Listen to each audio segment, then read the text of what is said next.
Cortina musical que identifica la columna habitual de todos los viernes, Un Mundo en Crisis. Fabián Harari, buen día, y me parece que te marcaron condiciones antes de ingresar al aire. No, no me marcaron.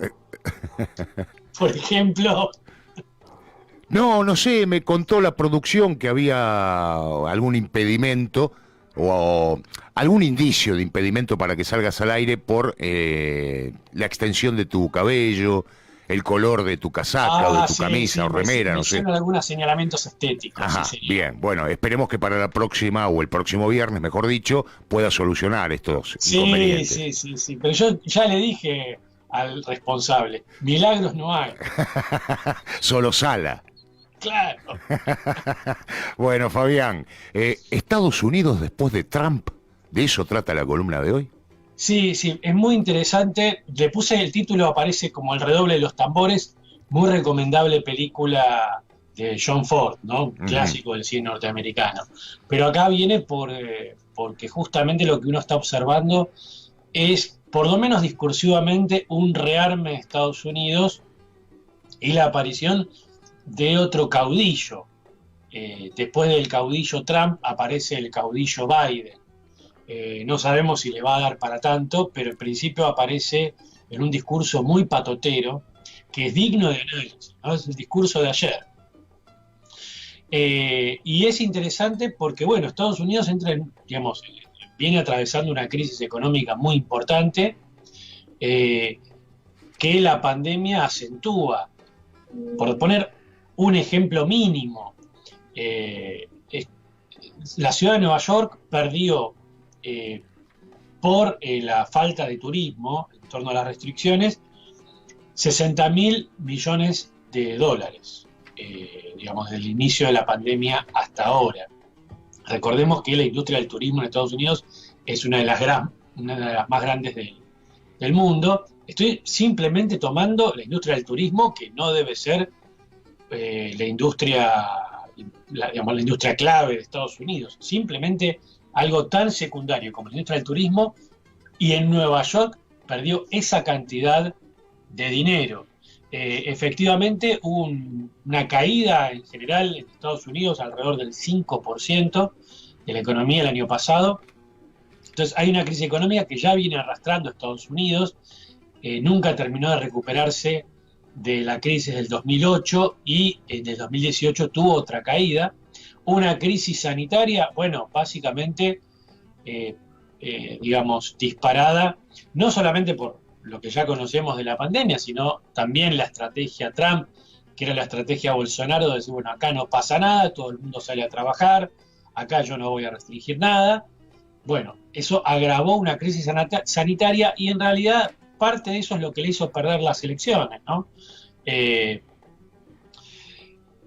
y una crisis política muy importante que se terminó de ver en un episodio, digamos, de alguna forma payasesco, pero está mostrando cierto quiebre en la política norteamericana, que fue la toma del Capitolio en el contexto de la asunción de Biden.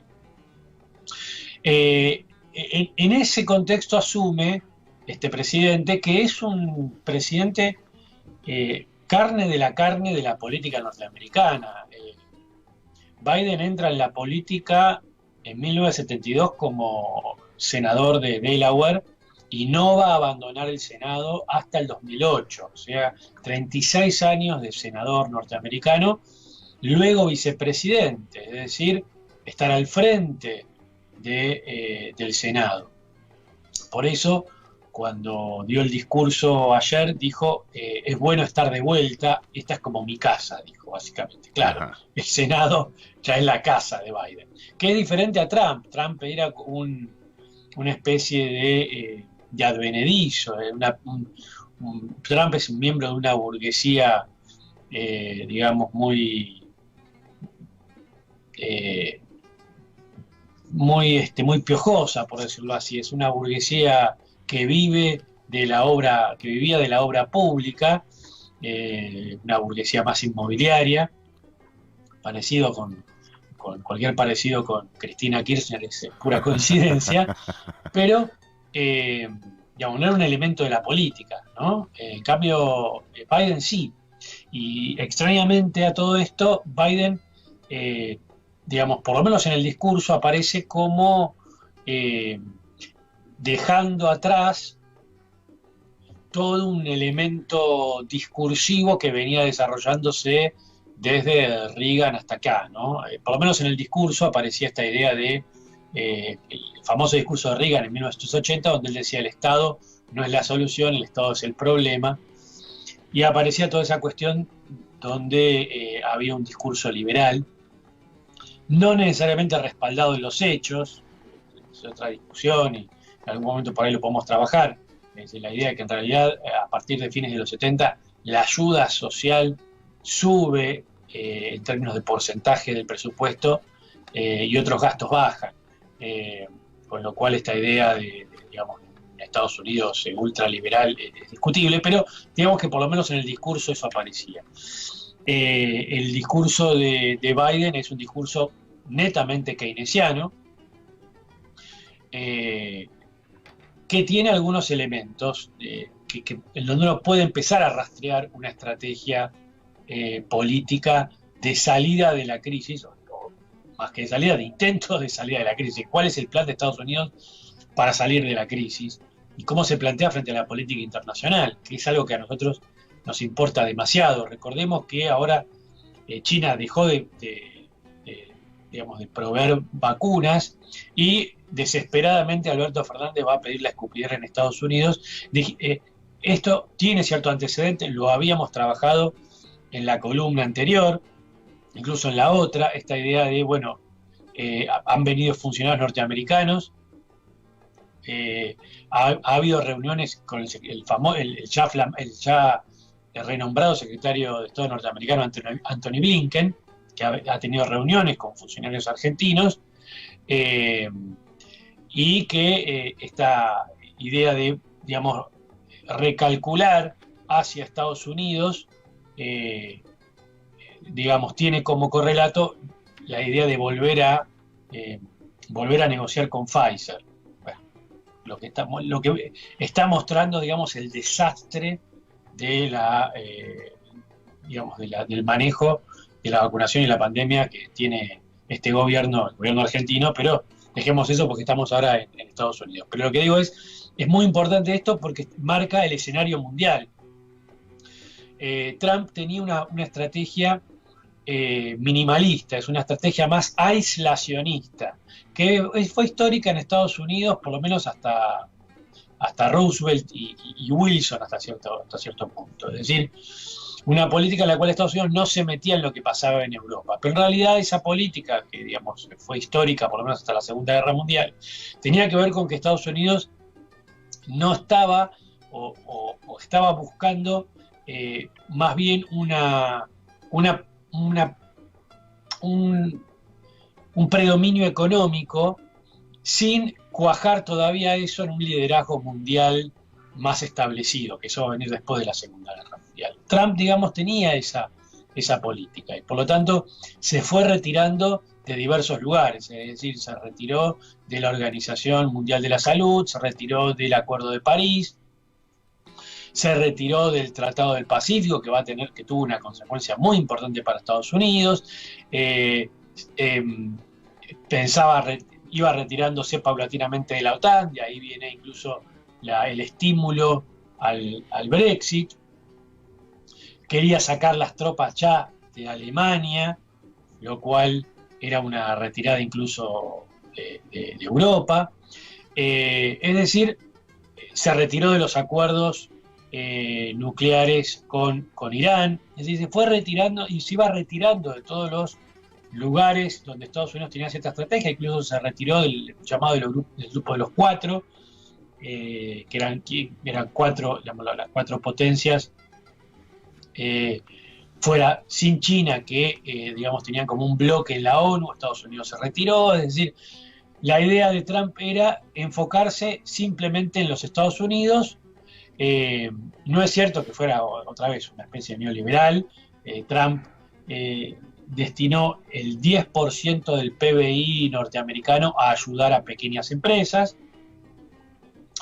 Pero, digamos, esta era la estrategia de Trump. La estrategia de Biden aparece en forma diferente.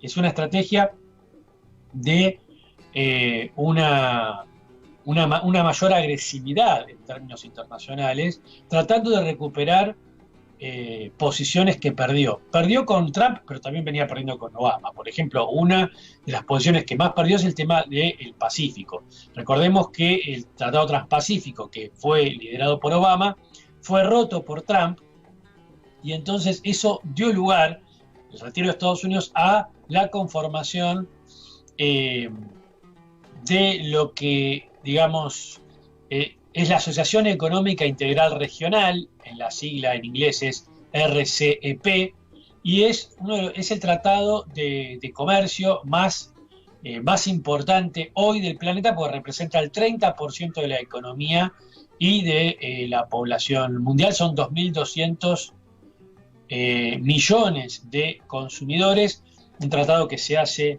en Vietnam y agrupa a 10 miembros de la Asociación de Naciones del Sudeste Asiático, todas las naciones del Sudeste Asiático, más China, Japón, Corea del Sur, Australia y Nueva Zelanda. Esto es muy importante porque está Japón, Corea del Sur, Australia, Nueva Zelanda no tiene mucha importancia, pero son países que estaban antes bajo, digamos, el paraguas de los Estados Unidos. Ahora, estos tres países, Japón, Corea del Sur y Australia, que son tres países importantes, sobre todo los dos primeros, entran en un acuerdo de futuro libre comercio con China. Entonces, lo que estamos es ante la pérdida realmente de posiciones. Bueno, como dije, el Acuerdo Climático de París o la Organización Mundial de la Salud, que es bastante importante porque cuando apareció la pandemia, digamos, las directivas generales a los países venían de la OMS, la Organización Mundial de la Salud, que estaba liderada por China. Entonces la estrategia frente a la pandemia era la estrategia china.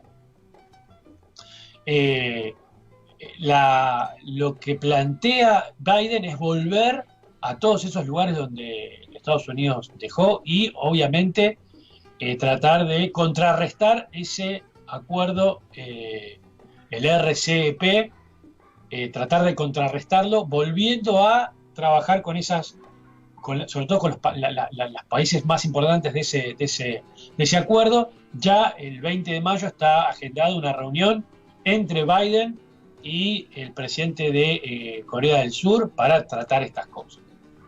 Es decir, primero, una política mucho más agresiva que no solamente tiene que ver con la agresividad en términos económicos, sino también en términos políticos.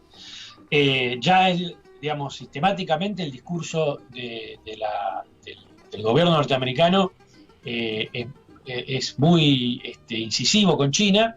En el discurso de ayer de Biden, que dejó muy claro que acá hay una disputa por el liderazgo mundial y hay una competencia entre Estados Unidos y China, directamente. Ya no es el eje del mal, como bajo Bush o bajo Obama, acá es China. Y lo dijo claramente. Y dijo, obviamente lo tiñe de elemento ideológico, es democracia contra autocracia. Porque hay una pelea en el mundo que es el liderazgo económico, en el cual vamos a competir con China, y después hay una disputa política de democracia, Estados Unidos contra autocracia, y ahí también entra, obviamente, Rusia. Uh-huh. Pero acá es importante porque lo que dijo Biden no es solamente esto discursivamente, sino que dijo, no vamos a retirar las tropas de la OTAN en Europa, y esto implica el problema de las tropas en conflicto con Rusia en Crimea y Bielorrusia, que Trump pensaba retirar, por eso el retiro de tropas en Alemania. No va a retirar Estados Unidos, sino que al contrario va a intensificar las tropas en el Mar del Sur de China, ¿sí? Básicamente resguardando Taiwán. Esto es muy importante porque, digamos, si hay una hipótesis de conflicto armado entre Estados Unidos y China, es en el Mar de China, es allí. Y ahí Biden volvió a ratificar que va a intensificar su presencia militar. Con Rusia, además, a todo esto aparece el golpe de Estado en Myanmar. Es un golpe de Estado también, digamos, estimulado por China, que acaba de condenar también Estados Unidos. Es decir, hay una política mucho más agresiva y, Biden está intentando la formación de lo que se llama el Quadrilateral Security Dialogue, que es un diálogo sobre seguridad mundial, básicamente una alianza militar, que es Estados Unidos con Australia, y aquí es interesante, junto a la India y junto a Japón, ¿sí? Es muy importante este acuerdo también porque trae ahora a la India a nivel digamos, político mundial, y el intento de una iniciativa de un llamado Indo-Pacífico Libre y Abierto, que tiene que ver con esta cuestión de un tratado de comercio. Recordemos que Australia y Japón hoy tienen compromisos comerciales con China. Ahora bien, esto va a depender de que Biden logre relanzar la economía norteamericana, porque la política mundial depende depende del tamaño de una economía y la dinámica de una economía. Es decir, uno es líder mundial porque su economía es la economía más importante del mundo. Y por eso, digamos, y eso implica que puede sostener un Estado que además tenga una acción política y militar en otros lugares y ponga condiciones. En ese sentido, Biden va a tener que subir, si pretende todo esto, va a tener que subir el gasto militar, y por lo tanto, o Estados Unidos se va a volver a endeudar y por lo tanto volver a una situación de crisis virtual todavía mayor que la del 2008 y 2018, o, digamos, va a tener que darle un avance a la economía enorme. En ese discurso que nosotros vemos de Estados Unidos aparece otra vez la idea de volver a una especie de New Deal y de inversión estatal importante. Algunas cuestiones elementales. El plan American Rescue, la alimentación a las familias americanas, el reconocimiento de que 1 cada 7 adultos norteamericanos, digamos, ciudadanos, ¿sí?, tienen hambre, ¿sí?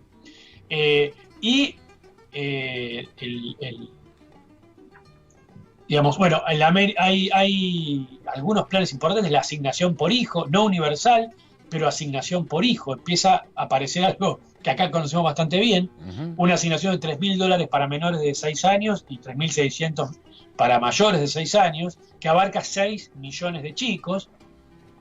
Y es muy interesante que esto está atado a un plan para dar empleo a los cuidadores de ancianos. Y es muy interesante esto, que tiene mucho que ver con el tema de la presencialidad escolar. ¿Por qué digo esto? Porque lo que dice Biden es, hay muchas mujeres que no pueden salir a trabajar, muchos hombres, pero básicamente esto ataca a las mujeres, por cosas que ahora, cuestiones que ahora no vamos a profundizar, que no pueden salir a trabajar porque o tienen hijos o tienen gente mayor. Entonces, la función de esta asignación por hijo y estos cuidadores, ¿sí?, es, digamos, por lo menos en los cuidadores, que, digamos, haya cuidadores de gente mayor y que la gente pueda salir a trabajar. Y en el caso de la asignación por hijo tiene que ver, obviamente, con que tiene que ver con una forma de restar salario a las empresas, en la medida en la cual uno recibe $3.000 o 3.600, son $3.000 o 3.600 dólares menos que el empleador, que la empresa le va a pagar a un obrero, ¿sí? Porque hay $3.000 que ya están cubiertos por el Estado. Eso vale para cualquier ayuda social. Es decir, las ayudas sociales son de alguna forma un subsidio. Pero me quiero detener simplemente en dos cuestiones importantes. Una cosa más que tiene que ver con también presencialidad escolar, que tiene con la American Family Plans, que es llevar la educación gratuita desde los 12 hasta los 16 años. Recordemos que Estados Unidos solamente garantiza educación gratuita hasta los 12, después hay que pagarla. Ahora es hasta los 16, con lo cual, digamos, los chicos, digamos, todo el mundo puede meter a los chicos hasta los 16 años en el colegio, después ya son grandes. Pero hay dos elementos importantes que aparecen, el elemento central. Primero es el American Jobs Plan. ¿Qué es eso? un plan de trabajo estatal para al menos, digamos, es un plan, bueno, no, es un plan, digamos, de trabajo estatal para hacer una cantidad de trabajos públicos, como por ejemplo cambiar las cañerías de agua potable para 10 millones de hogares, reemplazar 100% de las cañerías, llevar conexión a internet al 35% de hogares que tiene mala conexión porque viven en zonas rurales, reparar todas las conexiones eléctricas que aparentemente, digamos, los problemas eléctricos dan pérdidas por 70.000 millones de dólares. Es decir, un plan que abarca una inversión enorme. Gran parte de ese tercio del PBI va a ser invertido para esta American Jobs Plan. Son obras públicas, una cuestión... bueno, después, por ejemplo, construir 500.000 estaciones de energía eléctrica para que se usen autos eléctricos. Lo interesante es que es dos cuestiones. Primero, estos empleos son empleos descalificados. Como dijo Biden, el 90% no requiere un título universitario y el 75% ni siquiera requiere una tecnicatura, lo que allá se llama el Associate's Degree. Es decir, básicamente una especie de gran plan trabajar. La diferencia es que en Argentina los planes trabajar, que son, digamos, arreglar veredas, están descentralizados. En cambio acá van a estar centralizados por el Estado en obras públicas. Y la segunda cuestión es el PRO Act. ¿Qué es el PRO Act? El PRO es Protecting the Right to Organize, que significa la protección para la afiliación sindical. Es decir, una alianza con los sindicatos. La idea de que todo el mundo se sindicalice en Estados Unidos. Y eso, digamos, tiene que ver con esa alianza que tuvo históricamente el Partido Demócrata con los grandes sindicatos, que en realidad son grandes empresas. Esto me parece importante en este punto. Con todo este discurso, bueno, todos los peronistas se encendieron con Trump, ahora se encendieron de emoción con Biden. La izquierda va a decir, sí, hace todo esto, pero la política exterior hace otra cosa. Bueno, como si una cosa estuviera reñida con la otra. Lo que hay que decir es lo siguiente. Primero, el keynesianismo es una estrategia del capital. No es un límite al capital, es una estrategia. Y es una estrategia del capital en el momento en el cual el capital, los empresarios están en crisis. Es una forma por la cual el Estado, es decir, la contribución del conjunto de la clase obrera, viene a salvar a la burguesía. Los grandes planes estatales, de construcción estatal, tienen por función, si es que se van a hacer, modernizar la estructura general de la economía, permitir la mayor circulación de mercancías, abaratar el costo de la fuerza de trabajo. Todo eso, ¿a costa de quién? A costa del que lo paga, que es la clase obrera. Es decir, el Estado se sostiene principalmente con impuestos a la clase obrera. Si bien aquí Biden dijo que le iba a cobrar impuestos a las grandes fortunas, dijo, le iba a cobrar el impuesto al 1% más rico, un 39,6% de las ganancias. Recordemos que en la Argentina ese impuesto es ínfimo, que se mantiene con el impuesto a las grandes fortunas, y por única vez acá se va a cobrar, digamos, sistemáticamente, pero, digamos, es realmente mínimo. El 1% de los Estados Unidos va a pagar eso. En realidad, básicamente, el Estado se va a seguir sosteniendo con esto. El tema de los sindicatos es importante porque tiene otra vez parte del sostenimiento del Estado, ¿sí? Es decir, esta cuestión de la afiliación sindical va a venir en los descuentos a los trabajadores para los sindicatos y también para el Estado. Eso se multiplica cuando los trabajadores sean estatales. Entonces los descuentos van a ir directamente al Estado. Entonces tenemos obras públicas a bajo costo, porque es trabajo descalificado. como forma de, ¿para qué? Como forma de contener a lo que llamamos sobrepoblación relativa, que son estos obreros desempleados, subempleados, es decir, una especie de kirchnerismo para contenerlos. Planes sociales para bajar los salarios, la alianza con el sindicato, aparece el discurso de la diversidad, ¿sí? La Equality Act, que es una especie de cupo trans, ¿sí? Es interesante porque mientras primero habla del cupo trans y le dice a los trans que son unos valientes y que él está con ellos, deja en segundo plano la violencia contra la mujer. Solamente después de hablar del cupo, digamos, del Equality Act, habla de que habría que actualizar la ley por la cual, o mejor dicho, que había que modificar, digamos, la ley contra la violencia de la mujer para impedirle a los agresores llevar armas. Fíjense esto. Así como quien quiere la cosa, eso en el medio en realidad, y esto es importante, eso no es que a él le interese la violencia de la mujer, sino que él lo usa eso, ¿para qué? Para llevar adelante lo que él está buscando, que es una ley para prohibir la comercialización de lo que se llaman las armas fantasmas. Es decir, armas caseras o kits de armas que se venden, que no son las armas, por lo tanto no son legales, uno no tiene que mostrar registro, y que no tienen posibilidad de rastrearlas. Es decir, en eso diluye el problema de los femicidios, ¿no?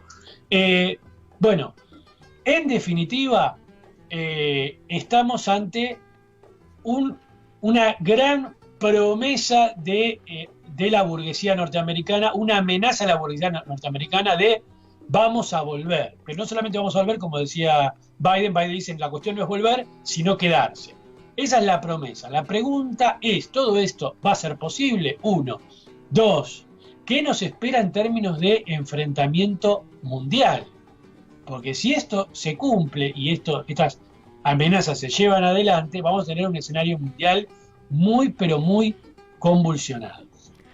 Fabián, muchísimas gracias como siempre y nos reencontramos el próximo viernes con tu columna.